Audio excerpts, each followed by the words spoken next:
மருந்து மருந்தே உணவு. இந்த சித்தா கேர் ஆரம்பித்து இந்த கிளினிக் ஆரம்பித்து இன்னையோட 10 வருஷம் முடியுதுங்க. பெரிய விஷயம் இல்லையா? ரொம்ப ரொம்ப சந்தோஷமாக இருக்குது. நிறைய பேர் வந்திருக்காங்க, நிறைய பேர் ஆதரவு கொடுத்துருக்கீங்க. எல்லாரையும் மேக்ஸிமம் குணமாக்கியிருக்கோம். அது உங்களுக்கே தெரியும். நீங்கள் நிறைய பேர் ரெஃபரன்ஸ் பண்ணி தான் அவங்களோட சொந்தக்காரங்க, அவங்களுக்கு தெரிஞ்சவங்க, ஃப்ரெண்ட்ஸு எல்லோரும் வந்திருக்காங்க. ஸோ இது மேலும் மேலும் பிறகு வளர்ச்சி அடைகிறதுக்கு உங்களோட ஆசீர்வாதம் தேவை, ஒத்துழைப்பு தேவை. வாங்க நம்ம கிளினிக்கில் போகலாம். நிறைய டெய்லி யூடியூப்பில் டிப்ஸு எங்களால் முடிஞ்ச வரைக்கும் கொடுத்துட்டு தான் இருக்கோம். இன்னிலேருந்து ஒரு புதுசாக என்ன ஆரம்பிக்கலாம் அப்படின்னா, டிப்ஸோட சேர்த்து வாழ்வியலும் சேர்த்து நிறைய பேர் சொல்கிறாங்க. பேரண்டிங் பற்றி சொல்லியிருக்காங்க. டெய்லி எப்படி இருக்கணும் அப்படிங்கிறதையும் சொல்லியிருக்காங்க. அதையும் முடிஞ்ச வரைக்கும் சொல்லிட்டு தான் இருக்கோம்.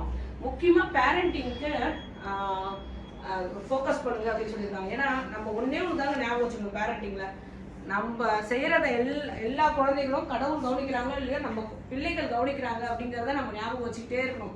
ஏன் அப்படின்னா, நம்ம அதாவது பிள்ளைகள் ஏதாவது ஒரு தப்பான வார்த்தை யூஸ் பண்ணால் கூட அது நம்ம ஏதாவது ஒரு சமயத்தில் நம்ம யூஸ் பண்ணதாக தான் இருக்கும். நம்மளோட அது அவங்களோட ஆக்டிவிட்டிஸ் எது நீங்கள் கவனித்தாலும் நம்ம செஞ்ச ஆக்டிவிட்டீஸாக தான் இருக்கும். அதனால் அந்த கவனம் நமக்கு இருந்துகிட்டே இருக்கணும். சின்ன குழந்தைகள்லேருந்து டீனேஜ் பசங்க வரைக்கும் நம்மளை கவனிக்கல அப்படின்னு நீங்கள் நினைக்கவே வேண்டாம். முக்கியமாக நம் வீட்டு பிள்ளைகள் நம்மள கவனிச்சுக்கிட்டே இருக்காங்க. அவங்களுக்கு நம்ம தான் ஒரு பெரிய ரோல் மாடல். நம்ம செய்கிற நடவடிக்கைகள், நம்ம செய்கிற உணவு, நம்மளோட பழக்க வழக்கங்கள் எல்லாமே அந்த பசங்களுக்கு தெரிஞ்சுட்டு தான் இருக்குது. ஸோ அவங்களுக்கு உடனே அதை ஃபாலோ பண்ணுறாங்க அப்படின்னு நம்ம எதிர்பார்க்கக்கூடாது. ஃபாலோ பண்ணுவாங்க. நம்ம கரெக்டாக நடந்துக்கிட்டோம் அப்படின்னா அது ஃப்யூச்சரில் அவங்க கண்டிப்பாக ஃபாலோ பண்ணுவாங்க. நம்ம அது அப்போ அந்த டைமில் நம்ம இருக்கோம், அவங்க கூட இருக்கோம் இல்லை அப்படிங்கிறது கிடையாது. ஆனால் நம்ம நடந்துக்கிறது, நம்ம சாப்பிட்ற உணவு, நம்மளோட பழக்க வழக்கங்கள் எல்லாமே கரெக்டாக இருந்தது அப்படின்னா கண்டிப்பாக அவங்க நம்மளோட ஏன்னா அது அவங்க வந்து நம்ம வீட்டு பிள்ளைகள்.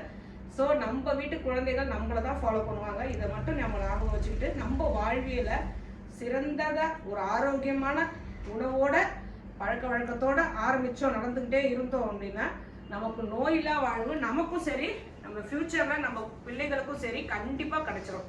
அதை மட்டும் நம்ம எப்போது ஞாபகம் வச்சுக்கிட்டா போதும். நோயில்லா வாழ்வு வாழறதுக்கு நம்ம சித்தா கேரை கண்டிப்பாக நீங்கள் அணுகலாம். ஆரோக்கியமாக வாழ்வோம்.